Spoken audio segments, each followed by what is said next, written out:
Bueno, queridos hermanos, hermanas, muchas gracias por estar presentes en nuestra clase de libros proféticos.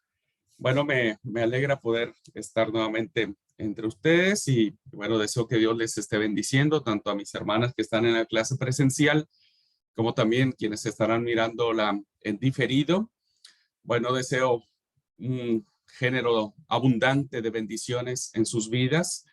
Que el Señor nos siga ayudando y bendiciendo en todo momento. Bueno, antes de iniciar la clase, quiero decirles, hermanos, primero una disculpa porque he subido tarde el sílabo de la materia a la plataforma, pero bueno, ya está en la plataforma el sílabo y quería explicarles rápidamente cómo va a ser su evaluación de esta materia, cómo van a probar la materia. Ajá. Bueno, habrá tres actividades que vamos a tener durante el curso. La primera actividad va a consistir en un examen parcial de las unidades temáticas 1, 2 y 3. Ajá. Cuando ustedes vean su sílabo, ustedes van a ver que vamos a tener algunos temas interesantes dentro de estas tres primeras unidades. Una vez que terminemos el estudio de estas tres unidades, entonces estaríamos haciendo un examen parcial por escrito en la plataforma, como ustedes ya conocen, ya se han acostumbrado. Ajá. Ese será una actividad evaluatoria. Esa actividad constará del 20% de su calificación total. Entonces, cuando terminemos de ver los temas que se llaman aspectos introductorios de la profecía, que ya vimos, ahora estamos viendo el segundo título del tema, que es la persona y figura del profeta, y el tercero que se llama la historia del movimiento profético. Una vez que terminemos de llevar a cabo esas unidades temáticas, ahí estaríamos haciendo el examen parcial. Ese examen consta, insisto, del 20% de su calificación. La segunda actividad que vamos a hacer, hermanos y hermanas, vamos a hacer un mapa mental en función de todos los profetas, mayores y menores. Ajá. Y vamos a introducir también a los profetas Elías y Eliseo. Así es que el mapa mental va a ir en función de estos profetas.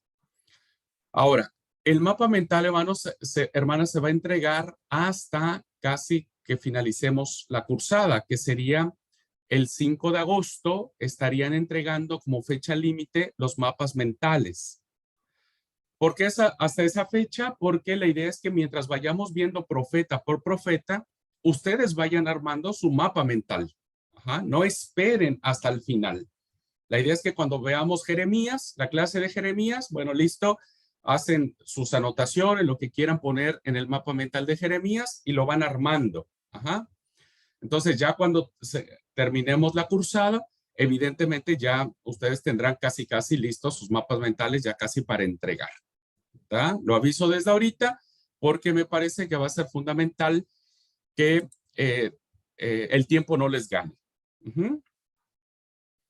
Y también esa es la segunda y ese va a tener el 30% de su calificación total.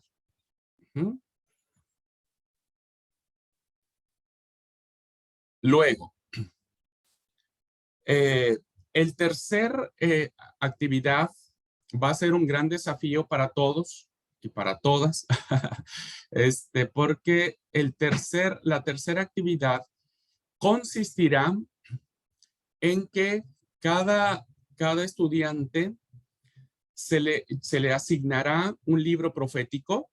Ajá, yo le voy a asignar a cada estudiante un libro profético y ustedes tendrán que escribir durante toda la cursada, tenemos un buen tiempo suficiente, van a tener que escribir 5 reflexiones en modo devocional de ese profeta. ¿Ok? En modo devocional. vieron, ustedes han leído los devocionales que hay de la iglesia, el pan diario, ay, no sé cómo se llama el otro que nos mandan de las oficinas.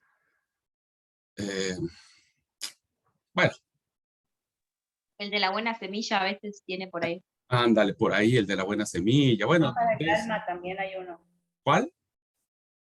Pan para el alma. Ah, ese pan para el alma y, en fin. Entonces, lo que vamos a hacer, hermanos y El hermanas, que no los lee no sabe cómo se llaman. quería ver si pisaba el palito el profesor y lo pisó. A veces lo leo, pero no le pongo atención. Yo leía mucho ¿cómo era? Un librito. ¿Si era pan para el alma o pan de vida? Yo era fanático de ese devocionario, pero me encantaba, me encantaba. Y hoy no lo he visto más, pero yo Hay uno que tiene volúmenes que es el de Reflexiones para el Alma, también es como ah, devocional. he escuchado hablar sobre ese, reflexiones para el alma. Sí, sí, sí. Entonces, el desafío, queridos hermanos, es que vamos a heredar a la iglesia, vamos a legar a la iglesia un devocionario basado o inspirado en los profetas bíblicos. Ajá. Entonces, vamos a hacer este trabajo, vamos a armar un devocionario entre todos los alumnos, ajá, de todos los profetas, y lo vamos a entregar como un bien a la iglesia, ajá, para que la iglesia tenga su devocionario inspirado en los profetas. ¿Ok? Entonces, cada uno de ustedes tendrá 5 reflexiones de ese profeta. ¿Ok? Si les toca el profeta Isaías, van a elegir 5 del profeta, un capítulo, un versículo, de lo que sea, pero inspirado en el mensaje profético. ¿Ok? Insisto, tiene que ser el modo devocional. Si alguien tiene duda, bueno, lean Reflexiones para el Alma, Pan de Vida, lean todos esos y ahí se van a inspirar para ver cómo es. Ajá.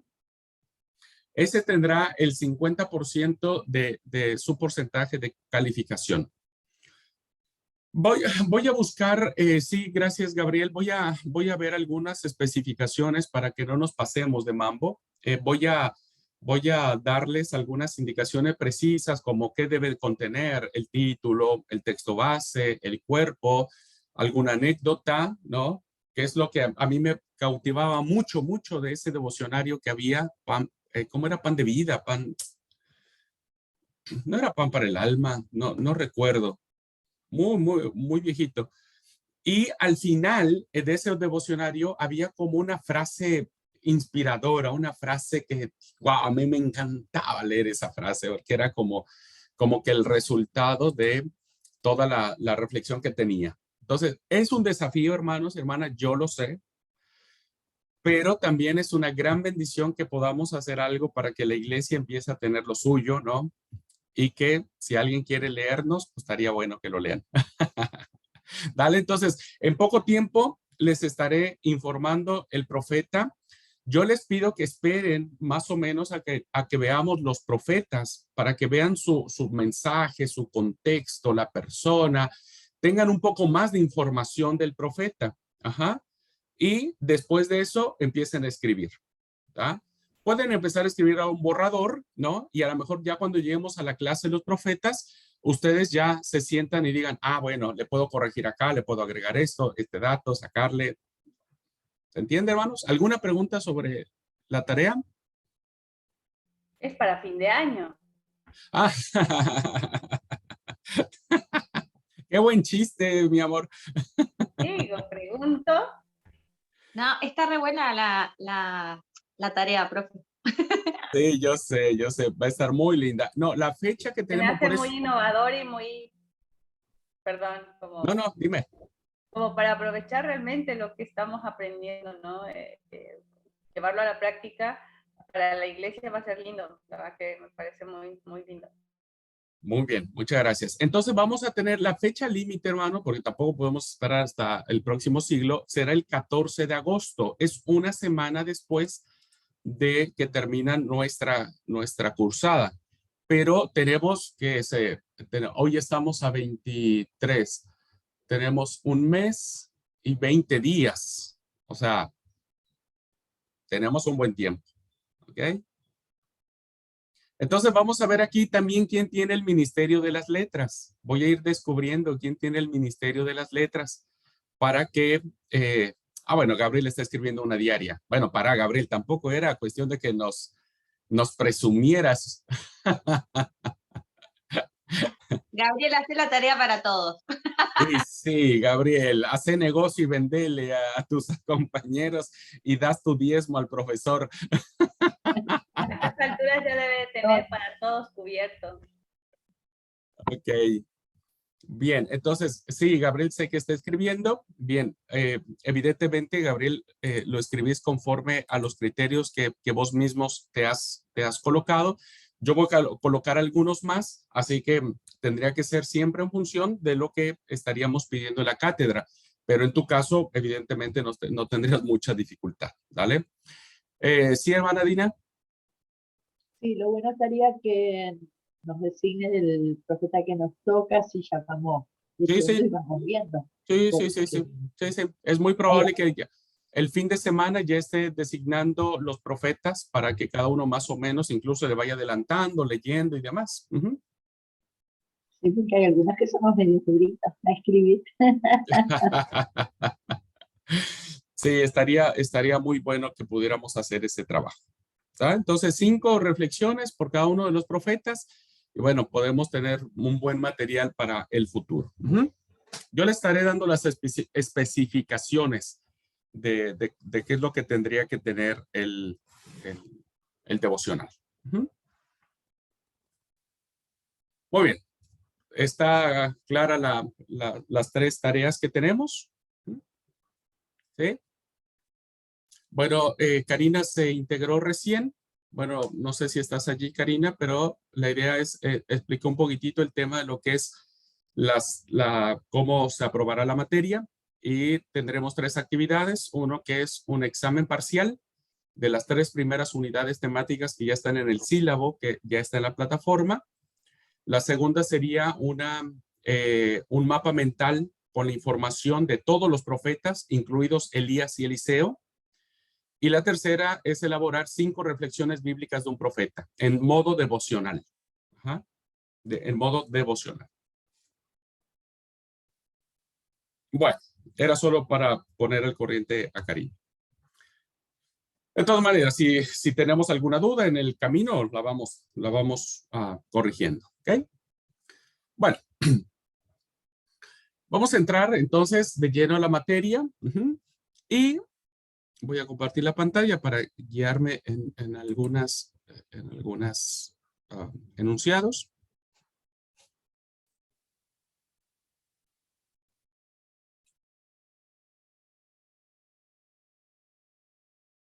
Un segundo.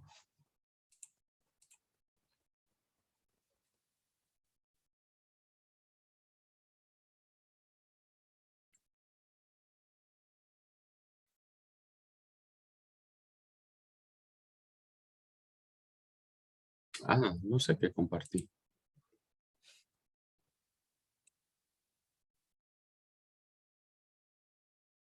Está. Muy bien. Entonces, estamos en la clase, hermanos, que tiene que ver con los aspectos que encierran la adivinación y la profecía. Voy a dar un pequeño repaso para volvernos a ubicar en esto, ¿no? Y decíamos, hermanos, que la profecía en tiempos muy antiguos evidentemente tuvo muchos tintes en relación a saber el futuro y sobre todo en el afán de controlar el futuro de los designios de los dioses. Entonces vimos que la adivinación y la profecía tienen una relación muy, muy cercana, muy cercana, tanto en los contextos de culturas paganas como en el contexto del pueblo de Israel, que muchas de sus prácticas están dentro del texto sagrado. Y entonces dijimos, hermanos, que hay una relación respecto de la adivinación en función de los dioses, ¿no? Eso lo vimos la clase pasada. Estoy haciendo un repaso en función de los dioses. Heródoto decía, había una frase de este filósofo antiguo, él decía, los dioses velan por mí y me predicen todo lo que contra mí se cierne. Entonces, es aquí este pensamiento en el cual los antiguos podrían estar muy de acuerdo con Heródoto en función de que son los dioses, ¿no? Los dioses que tienen el conocimiento de las cosas, el conocimiento del futuro y tienen sobre todo la potestad de los acontecimientos presentes. Y la idea es que el hombre, ¿no? El ser humano, pueda ser el vínculo para que esos dioses revelen la voluntad a ellos. El problema es, queridos hermanos, si los dioses lo van a querer hacer. Si los dioses estarán dispuestos a revelar estos secretos que se le atribuyen a estas divinidades, ¿no? A personas, a ciertos personajes, para que hablen en su nombre. Este pensamiento, hermanos, lo vemos registrado en el ejemplo que vimos cuando hay una expresión en el texto sagrado de Dios diciéndole a Abraham en esta necesidad de revelarle, ¿no? Su voluntad. Y la pregunta que hace el Señor es, ¿puedo ocultarle a Abraham lo que pienso hacer en función de la destrucción de Sodoma y Gomorra? Y la pregunta es esa, ¿no? Y hay una respuesta en el texto sagrado de que evidentemente Dios, el Dios verdadero, sí quiere revelar su voluntad a ciertas personas. Y lo miramos también en el libro de Amós, que vimos el pasaje cuando Amós dice, no hará cosa el Señor sin revelar su plan a sus siervos, los profetas.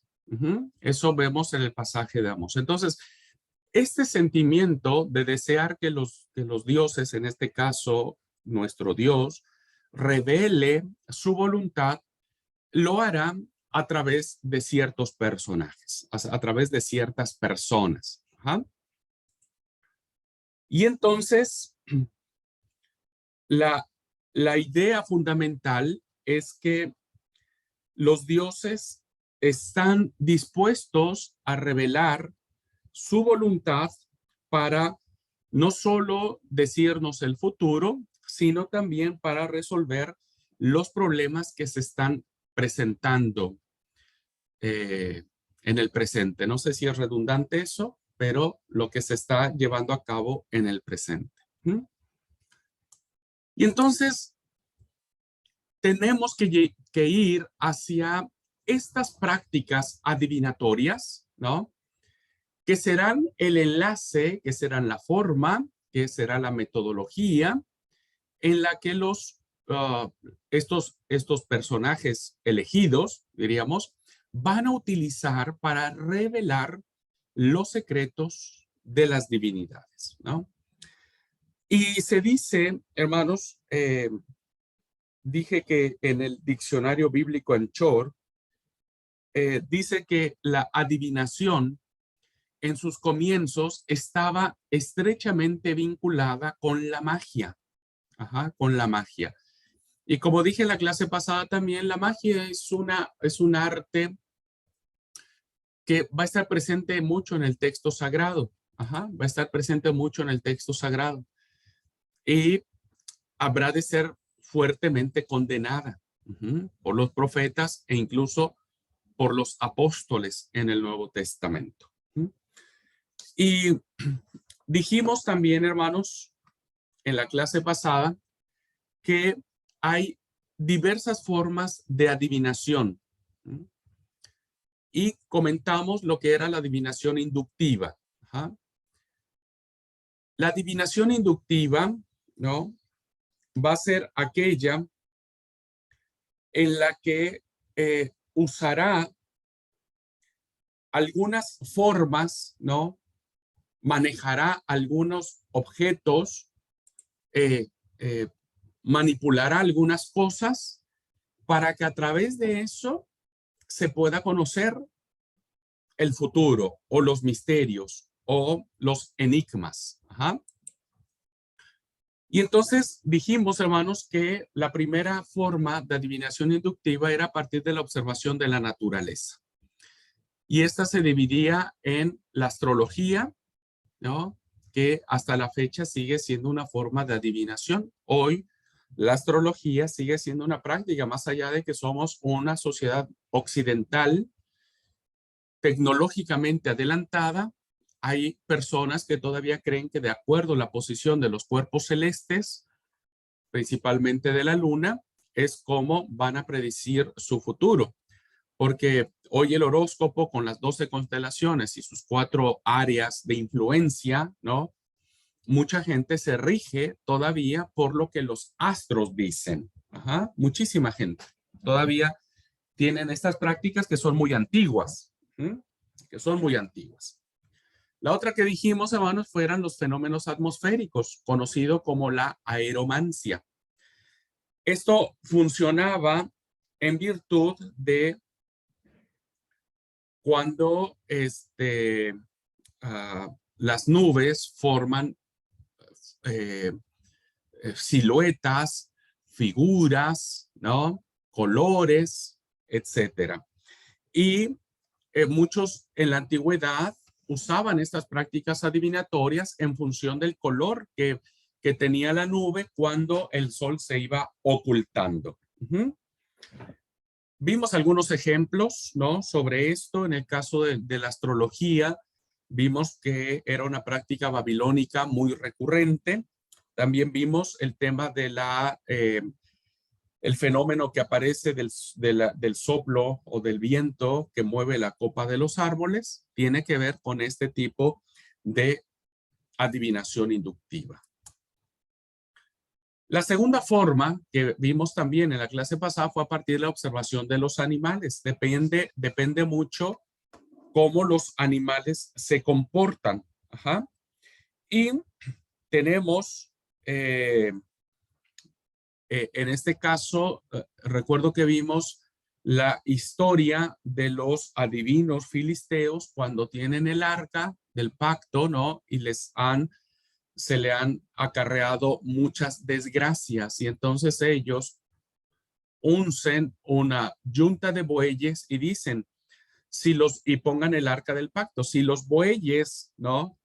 Van hacia una dirección, entonces sabremos que de Dios ha surgido esta calamidad. Si esta yunta de bueyes toma hacia Betseme, entonces sabremos que Dios es quien nos ha causado esta terrible calamidad. Pero si los animales toman para otro lado, ajá, entonces diríamos que fue algo del destino que nos está sucediendo. Eran formas de prácticas adivinatorias. Ajá. Luego vimos también, hermanos, que a partir de los sacrificios, muchos adivinaban el futuro. Y en este caso veíamos que hay dos formas. Una que es la aruspicina,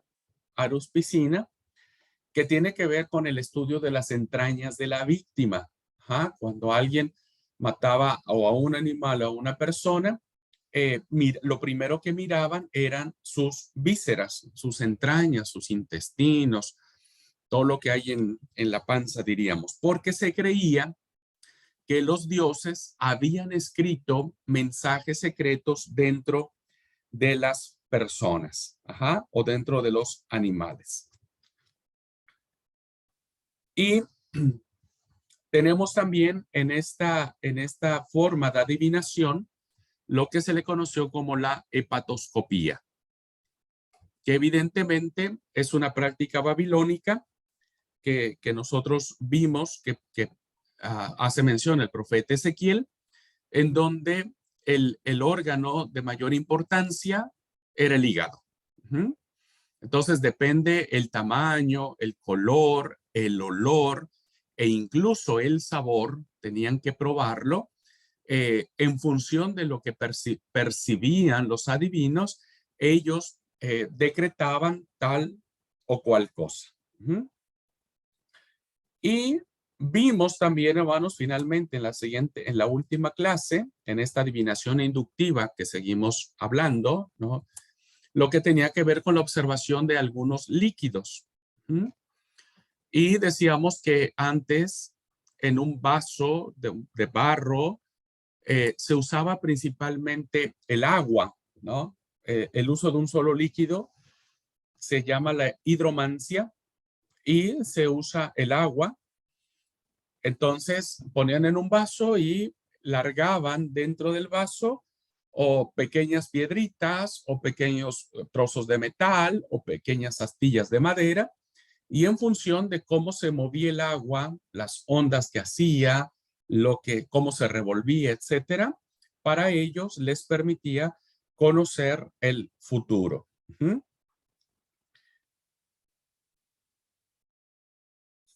Muy bien.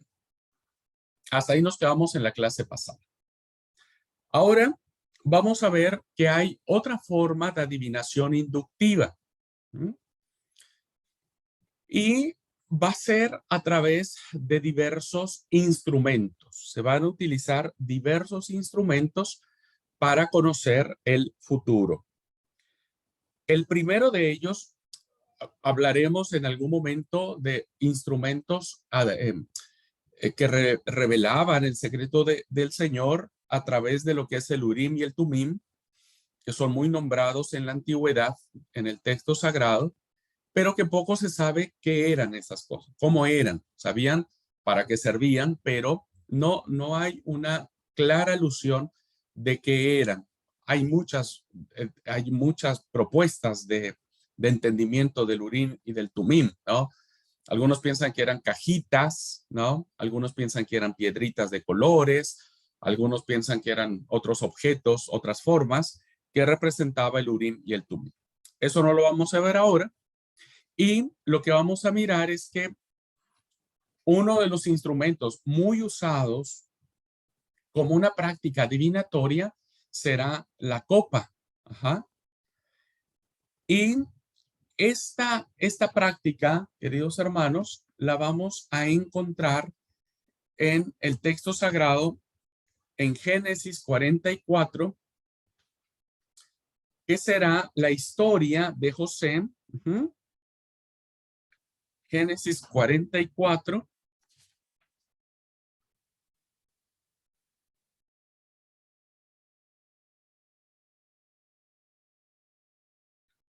Y ustedes van a ver aquí una práctica adivinatoria que José usaba, ¿no? Usaba, porque dice, ¿alguien quiere leerlo, por favor? Génesis 44:5.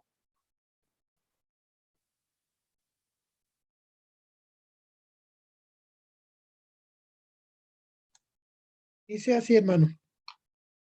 ¿Por qué han robado la copa de plata de mi amo, la que usa para predecir el futuro? ¿Qué maldad tan grande han cometido? Gracias. Entonces vemos una historia en el cual, bueno, conocemos la historia cuando él manda a poner alimento en los costales de los hermanos, ¿no? Y a propósito, ponen una copa de plata, pero no es una copa común y corriente.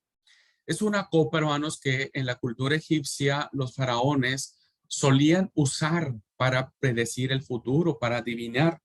En la Reina Valera dice, no es esta en la que bebe mi señor y por la que suele adivinar. Era una práctica muy común.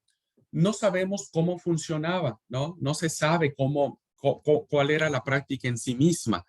Por eso se dice que es muy probable que haya sido a través de la hidromancia, ¿no? En donde la copa, el faraón o el adivino o el personaje que la usaba, podría haber echado algunos objetos y dependiendo de cómo se moviera, se llevaban a cabo estas prácticas. Podríamos pensar que esto hacía José por la inferencia que hacía, podría ser que no lo hiciera y que haya sido solamente una frase de los sirvientes de José.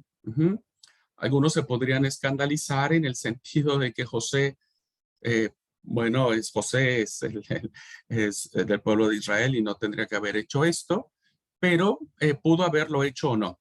Cualquiera que sea el caso, esta era una práctica adivinatoria muy recurrente en la cultura egipcia. Vamos a tener otro objeto, ¿no? Otro instrumento adivinatorio en la antigüedad y tiene que ver con las flechas. Las flechas. A este se le llama la velomancia. La velomancia.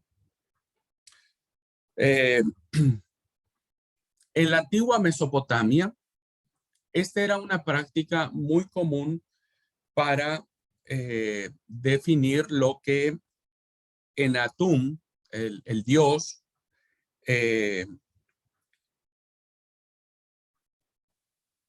perdón, no era dios, era un rey.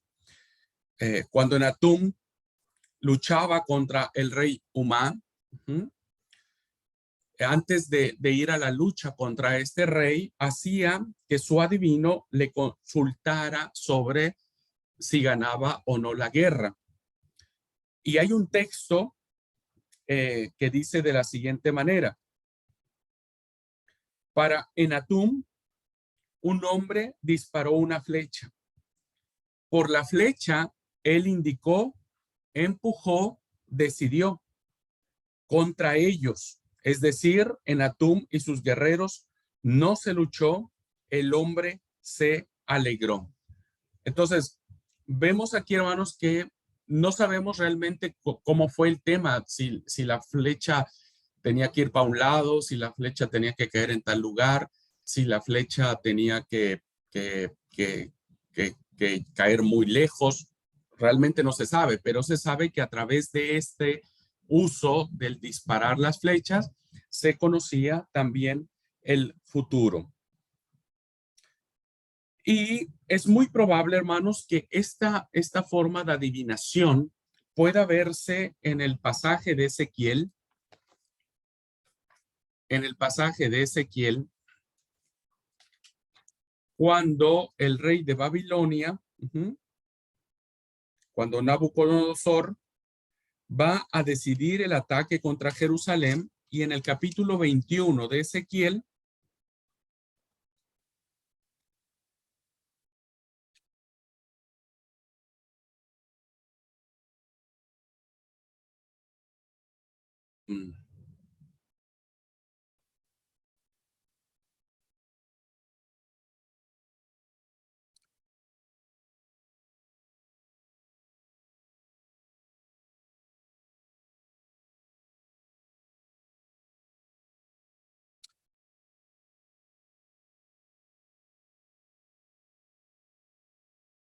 ¿Qué libro es? estoy en Ezequiel, pero mi nota, mis apuntes me dicen 21-26.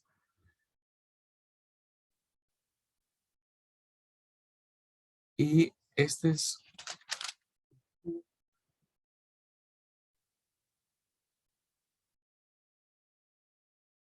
Bien, seguro ahora alguien lo va a encontrar o yo lo voy a encontrar.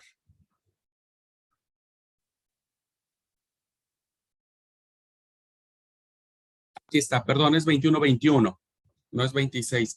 Ezequiel 21-21 dice, porque el rey de Babilonia se ha detenido en una encrucijada al principio de los dos caminos para usar de adivinación. Ha sacudido las saetas, consultó a sus ídolos, miró el hígado. Este ya lo habíamos leído anteriormente. Claro, sí, era 21-21. 21-21. Entonces es muy probable que esta práctica que aparece ahí donde dice ha sacudido las saetas, ¿no? O ha sacudido las flechas, sea esta práctica de velomancia, ¿no? Barajear las flechas, lo que pudo haber hecho el rey de Babilonia. De todas maneras, es una práctica antigua sobre el cual se definía el futuro. Luego tenemos otro instrumento muy interesante que es el bastón. Que es una forma de adivinación a través o mediante un bastón o una vara. Esta forma, hermanos, era pues también muy común entre las culturas antiguas. Y es probable que esto es lo que veamos, esta práctica sea la que condene el profeta Oseas en el capítulo 4. El profeta Oseas va a mencionar esta práctica y la va a condenar en el capítulo 4, versículo 12.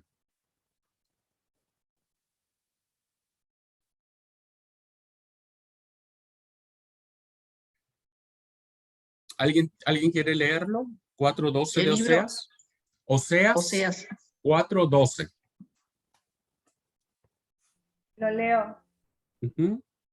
Dice, mi pueblo a su ídolo de madera pregunta, y el leño le responde, porque espíritu de fornicaciones lo hizo errar, y dejaron a sus dioses para fornicar. Gracias. ¿Alguien tiene otra versión? Señor, dice, piden consejo a un trozo de madera. Creen que un palo puede decirles el futuro. El deseo de ir tras los ídolos los ha vuelto necios. Se prostituyeron, sirviendo a otros dioses y abandonando a su Dios. Gracias, hermano. Entonces, no sabemos, hermanos, cómo era el tema, no sabemos cuál era el ritual o qué es lo que hacían con el palo, ¿no? Cuál era, si debería tener alguna forma o no, pero lo que sabemos que era una práctica adivinatoria, ¿no? Y que el pueblo de Israel la usaba por la denuncia que hace el profeta Oseas, la usaba de manera muy común. Bueno, después, hermanos, vamos a tener otra forma de adivinación que va, bueno, solamente para decirles que esta práctica adivinatoria, ¿no? Es una práctica muy común y quiero leerles una historia que dice así. La narra Heródoto y dice, entre los escitas hay numerosos adivinos que, mediante muchas varas de mimbre, ejercen el arte de la adivinación de la siguiente manera. Llevan consigo grandes haces de varas que depositan en el suelo y a continuación los desatan. Acto seguido, pronuncian unas fórmulas adivinatorias colocando cada una de las varas al lado de la otra. Y al tiempo que pronuncian estas fórmulas, vuelven a amontonar las varas para ordenarlas nuevamente una por una. Tampoco en este ejemplo que nos da este historiador, nos dice cómo era el procedimiento para discernir el futuro, pero es probable que las varas tuvieran diversos signos, que cada vara tuviera un símbolo, un significado, y que en función de cómo cayeran y la forma en que cayeran, es como se interpretaba el hecho. Pero vuelvo a repetir, esta es una práctica muy antigua de arte adivinatoria de forma inductiva. Y vamos a mirar un último ejemplo más de este tipo de adivinación inductiva, y será a través de los dados. A través de los dados. Esta fórmula, hermanos, de los dados, del cara o cruz, ¿no? Del cara o cruz, es una forma de adivinación que todavía se usa hasta el día de hoy para saber quién va a pagar el asado, ¿no? O el café, o invitar el café, o invitar los tacos en México. Es una es una práctica, hermanos, en donde se le conoce como la técnica de la cleronomancia, que es la técnica de la suerte. Y esta es una técnica que, bueno, se le ha dado pues mucho sentido, aunque algunos escritores establecen que esta práctica que cayó en desuso muy prontamente, ¿no? Muy rápidamente, no se consideró una práctica refinada en las artes adivinatorias, sí quedó muy impresa en el pueblo, en el vulgo, que leo, tan es así que hoy usamos, ¿no? Hoy usamos en el sentido de, en México es muy común una moneda y decimos, echamos un volado, lo dejamos a la suerte. Entonces dijimos, se lanza la moneda al aire, ¿no? Y entonces se tapa y la otra persona tiene que decir si es sol o águila, ¿no? Que esa es la expresión que se utiliza en México, sol o águila. Entonces, si cae águila y yo dije águila, entonces quiere decir que alguien decidió, ¿no? Un ser o alguien o la suerte decidió que yo era el ganador.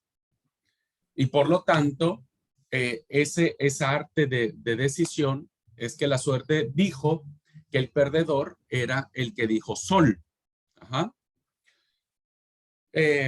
Incluso esta práctica fue muy acompañada en los tiempos antiguos, cuando dice, por ejemplo, que para nombrar nuevamente al sustituto de Judas Iscariote, dice que entre dos personajes, ¿no? Entre dos hombres, uno llamado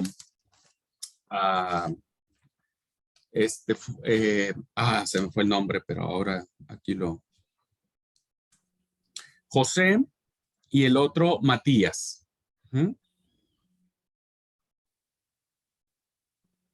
Y entonces dice que el versículo 26 de Hechos 1, el texto dice, y les echaron suertes y la suerte cayó sobre Matías. No sabemos cuál haya sido la forma en que se llevó a cabo esta elección. No sabemos cuál ha sido la forma. Pero evidentemente hubo una práctica, ¿no? Allí en la cual se entendió que el que salió victorioso, diríamos, entre estas dos personas, pues era el que Dios había elegido. Es un entendimiento que se le da a ese procedimiento, ¿no? Incluso hoy, que leíste de ahora. Hechos 1:26. Gracias. Hechos 1:26. E incluso, de nada, amor, e incluso hasta la fecha, en la actualidad, los que han ido a las reuniones de asamblea de la iglesia, ¿no? Y cuando se hacen elecciones y por aquello de las cosas, los dos candidatos tienen el mismo número de votos, diríamos, que están empatados, entonces se echa suertes. Se echa suertes. ¿Y qué es lo que se hace? Se hace que se escribe dos papelitos, se toman dos papelitos o dos papeletas y se escribe el nombre de cada candidato en una de ellas. Y entonces, en algunas ocasiones se hace una oración, ¿no? Se ora a Dios para que entonces Él guíe quién va a elegir Él para que sea el líder de la iglesia, ¿no? Entonces, a veces incluso se ha hecho así, ¿no? Decir, bueno, una mano santa que saque el papelito, ¿no? Y se elige siempre a un niño para que saque el papelito. Y entonces el papelito que sale del nombre se declara que él es el que Dios ha elegido para la suerte recayó en esa persona. Hermano, ¿Sí? una preguntita. En los tiempos de Jesús, cuando le iban a crucificar, hay una parte que dice, y echaron suerte sobre sus ropas. ¿En ese tiempo ya existía eso? Sí, ya desde antes, parte? pues sí, ya desde mucho antes. Betty, ahorita vamos a ver algunos ejemplos en Israel, cómo se dio. Sí, ya bueno, existía. Hermano. Sí, fue una práctica muy común, tan es así que por eso les explicaba que hasta la fecha sí, nosotros las seguimos ejerciendo, ¿no? A veces yo lo hago con mi esposa cuando hay que lavar los platos. Bueno, vamos a echarlo a la suerte. Solo águila.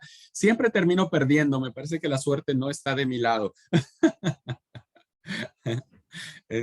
No está de mi lado. Bueno, en los tiempos antiguos, hermanos, en el texto sagrado, esta fue una práctica muy común, muy común. Se practicaba de manera muy interesante, pero no para asuntos de ver quién lavaba los platos o no, sino se hacía para cuestiones mucho más profundas, mucho más importantes. Ajá. Y hay una narración que aparece en el libro de Josué.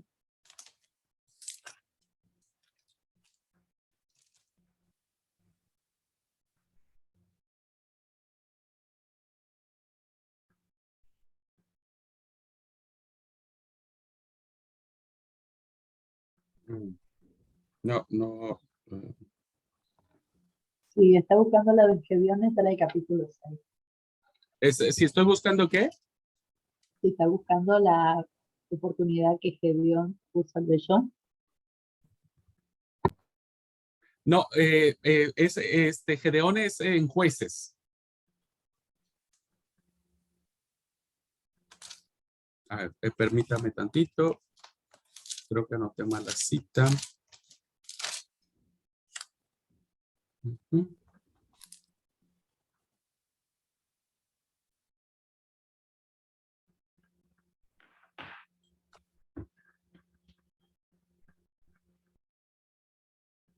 No es Jueces, hermanos. No es Jueces, es primer libro de Samuel, porque Jueces tenía otra referencia. Primer libro. ¿A qué se refiere?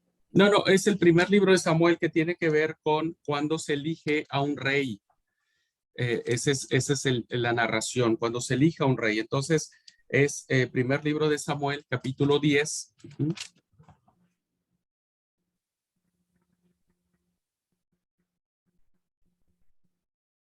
8 o 16. Sí, es Samuel, primer libro de Samuel 10, capítulo 10. Y entonces vamos a mirar que hay una práctica aquí muy interesante. Dice el versículo, a partir del versículo 19 al 21, dice: pero vosotros habéis desechado hoy a vuestro Dios, que os guarda de todas vuestras aflicciones y angustias. Estoy leyendo nuevamente, repito, primero de Samuel 10, 19. No, sino, y habéis dicho, no, sino pon rey sobre nosotros. Ahora pues, presentaos delante de Jehová por vuestras tribus y por vuestros millares. Y haciendo Samuel que se acercasen todas las tribus de Israel, fue tomada la tribu de Benjamín. No sabemos aquí cuál fue el método que se usó, pero es muy probable que haya sido un método así, ¿no? Del papelito. Y fue tomada la tribu de Benjamín. Luego dice, y el versículo 21 dice, e hizo llegar la tribu de Benjamín por sus familias, o sea, entre todos ellos, ¿no? Y fue tomada la familia de Matrí. Nuevamente, hay como que recae la suerte para una familia, y de esa familia fue tomado Saúl, hijo de Cis. Entonces, es cuando una práctica de decir cómo elegir a un rey, bueno, lo mismo que sucede ahora, cómo elegir a un líder de la iglesia, y es muy probable que se haya hecho precisamente por esta práctica, ¿no? De la suerte. Y vemos también un poquito esta expresión cuando se reparten la tierra de las tribus. En el libro de Josué, ese era el que estaba buscando, en el libro de Josué, en el capítulo 14, versículo 2. Josué 14:2. Si alguien quiere leerlo, por favor.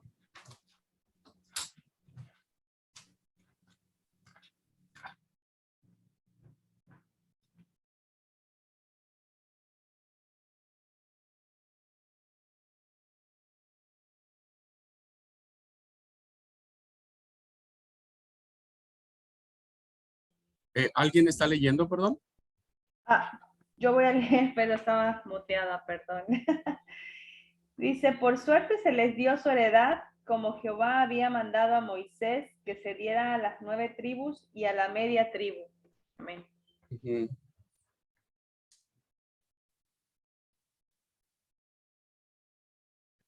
Entonces, vemos estas prácticas, hermanos, que en aquellos tiempos podrían considerarse comunes, ¿no? Como una forma de decir que habría que designar o entender cuál es el designio divino. Ajá. Interpretar cuál es la voluntad de Dios. Muy bien. Hasta aquí entonces hemos visto las formas de adivinación inductiva. Y ¿les parece si tomamos aquí el receso? Bueno, porque si no me voy a seguir y al rato me van a decir que no les dejo el receso. Ok, vamos a tomar el receso ahora. Ujú. Y cuando vengamos del receso, vamos a ver las 3 formas de adivinación intuitiva, que va a ser la oniromancia, la necromancia y la cresmología, que es la comunicación a través de oráculos. ¿Tá? Bueno, vamos a tomar 10 minutitos de descanso y volvemos.